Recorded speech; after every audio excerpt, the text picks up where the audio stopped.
Se eu lhe falasse que crianças eram sequestradas sistematicamente pelo Estado, você certamente imaginaria que eu estava me referindo a uma ditadura comunista maluca ou a um regime super autoritário na Europa, não é? Mas foi isso que aconteceu no Canadá no século passado.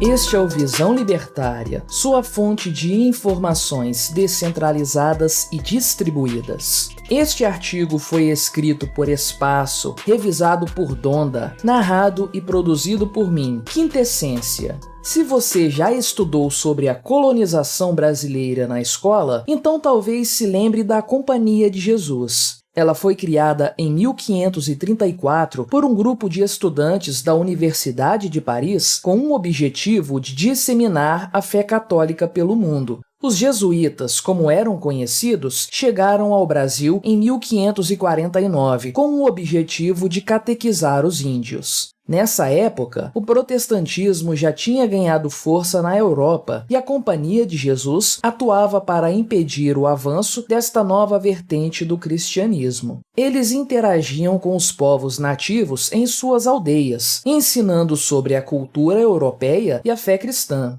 Não foi só no Brasil que isso aconteceu. A história de todas as colonizações é complexa e cheia de conflitos, mas o que aconteceu no Canadá chama a atenção, especialmente pela forma como foi feito. No país do Maple, os indígenas foram escravizados desde o começo da colonização, que ocorreu em 1554 pelos franceses, até 1833, quando o parlamento britânico aprovou a Lei de Abolição da Escravidão. Entretanto, o uso de escravos indígenas já tinha começado a cair no século XVIII. Nas colônias britânicas do Sul, o comércio de escravos de povos nativos acabou depois da Guerra de Yamasee, entre 1715 e 1717, um conflito entre tribos locais e os britânicos. No norte, foi criado, em 1793, o Ato contra a Escravidão, uma lei que proibiu a importação de escravos e que impunha que qualquer criança nascida de uma escrava fosse tornada livre ao atingir 25 anos. Algo parecido com a Lei do Ventre Livre aqui no Brasil. Foi um processo gradual, com diversos pequenos avanços, que culminariam na abolição total em 1833. Até aí, a história do Canadá foi parecida com a nossa. Eles até foram um pouco adiantados, considerando que aqui a abolição só ocorreu 55 anos depois. Porém, o que chama a atenção foi o que aconteceu no final do século.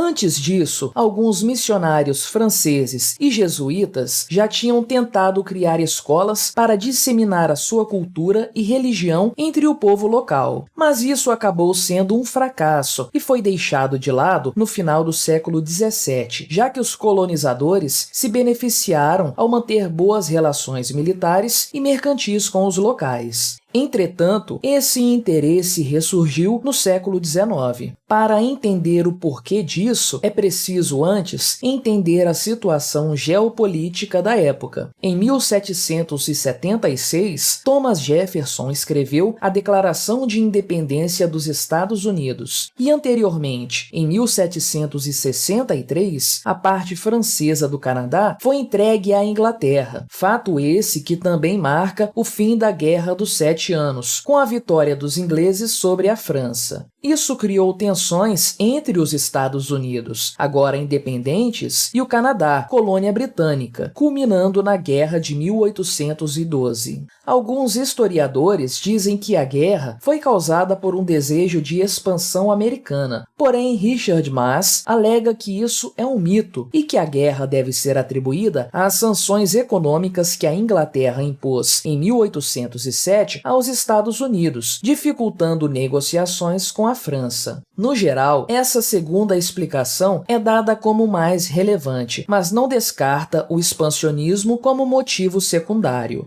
O conflito acabou em 1815 com o Tratado de Gante, que foi assinado no final de 1814, sendo colocado em prática no ano seguinte, após a aprovação do Senado americano. Com o fim da guerra, o Canadá deixou de enxergar os nativos como aliados contra invasores, passando a enxergá-los como obstáculos para o assentamento inglês. Além disso, as relações entre colonos e locais deixaram de ser responsabilidade dos militares, que conheciam um pouco as culturas indígenas por estarem ali na linha de frente, e viraram responsabilidade de burocratas civis, que estavam mais preocupados com a colonização permanente e com seus trabalhos que qualquer outra coisa. Por conta desses dois fatores, houve novamente uma tentativa de civilizar quem eles julgavam ser selvagens no decorrer do século XIX. Em 1847, o superintendente-chefe de educação da província do Canadá Superior, Egerton Ryerson, escreveu uma carta para George Vardon, superintendente assistente de assuntos indígenas, recomendando que os nativos fossem educados no sistema isolado e imersivo na cultura inglesa.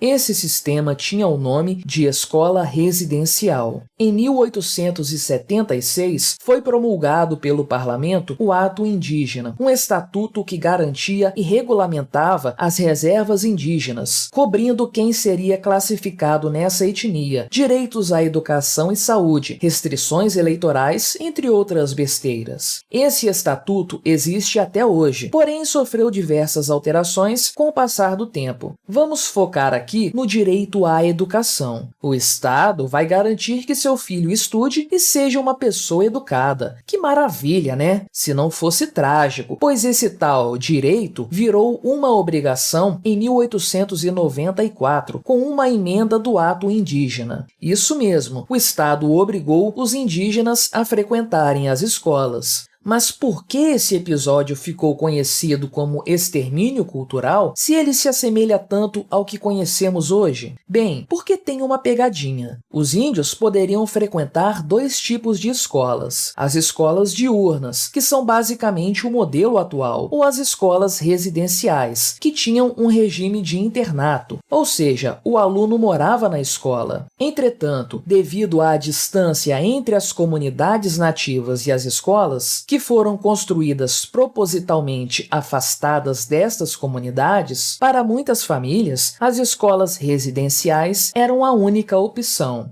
Relatos de falta de recursos foram revelados em documentos trocados entre a administração dos colégios e o governo. O objetivo era civilizar os indígenas com a educação obrigatória do Estado, mas como se já não bastasse a famosa ineficiência estatal, os governantes nem mesmo estavam dispostos a liberar o dinheiro para a alimentação dos alunos. Era o cenário perfeito para um desastre. Em 1947, após a Segunda Guerra Mundial, essas escolas deixaram de ser obrigatórias, mas o governo continuou incentivando que os pais matriculassem nelas seus filhos, negando alguns programas assistencialistas caso não o fizessem. A última escola residencial foi fechada em 1997, apenas 2 décadas atrás. E apenas em 2008, o primeiro-ministro canadense pediu desculpas publicamente pelo que fez com os indígenas, sendo que ainda há muita discussão política no Canadá a respeito do tema. Até hoje, existem ressentimentos em certa parte da população indígena pelo que o governo fez. Atualmente, pode-se até dizer que as escolas públicas são bem melhores que as da época, mas se hoje olhamos para o passado e reconhecemos que o que aconteceu foi um absurdo, no futuro também poderemos perceber que deixar a educação na mão do governo é sempre uma furada. Os métodos mudaram, agora tudo parece bonitinho, mas enquanto a educação for gerida pelo Estado, este sempre poderá alienar uma nova leva de bárbaros anualmente.